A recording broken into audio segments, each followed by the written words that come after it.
Hey everyone, and welcome. Today I'm making an easy apple pie from Little Spoon Farm. It promises juicy, spiced apples baked inside a flaky golden crust.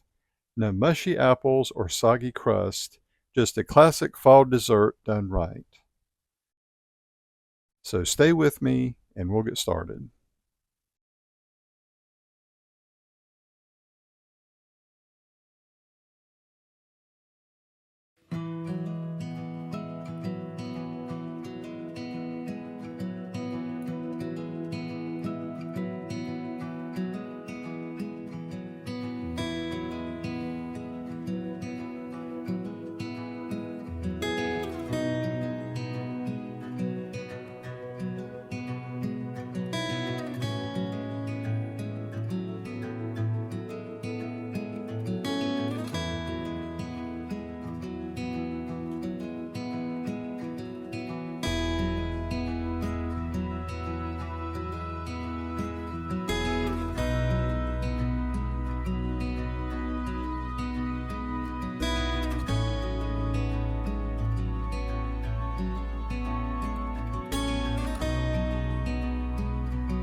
Okay, so this apple pie really was easy to make. The recipe calls for 7 Granny Smith apples, but the ones I used were pretty large, so I didn't need all of them. If you're using large apples, I'd say 5 of them is probably enough. It filled the pie nicely without overstuffing it, while also allowing the top crust to cover it properly. For the crust, I used a store-bought Pillsbury 2-pack to keep things nice and easy. You let them come to room temperature and then just roll them out as needed, and that worked out well. For the bake time, mine was done in about 20 minutes, but keep in mind, my oven tends to run hot. You could use an instant read thermometer to check for doneness. Just make sure it reads between 195 and 200 degrees Fahrenheit. I'd also definitely recommend using a pie shield and follow the instructions that come with it. Mine did a great job at preventing the edges from over-browning. Now on to the taste test. When I took the first bite, it was very good. The crust wasn't bad for a store-bought option, and I loved the crunch that the sanding sugar added to the top. I could really taste the lemon and the zest throughout, which gave it a nice pop and flavor. The Granny Smith apples were a perfect choice. They hold their shape while baking, they give you a nice tartness, and they keep it from being overly sweet. In fact, I'd call this an apple-focused pie. Some apple pies have a lot of filler with very little apple mixed in, but this one is packed with apples that are lightly spiced. And once again, this isn't a very sweet pie, but the 1 cup of total sugars allows it to be nicely balanced between sweet and tart. My wife and I also didn't let the leftover apples go to waste. We warmed them through and used them to top homemade pancakes as well as over vanilla ice cream, which was heavenly. Overall, I give this easy apple pie 10 stars. It was super easy to make, it had great flavor, and it's definitely worth making again and again. If you enjoyed this video, be sure to give it a thumbs up, leave me something down in the comments below, and subscribe if you haven't already. And as always, thanks for watching.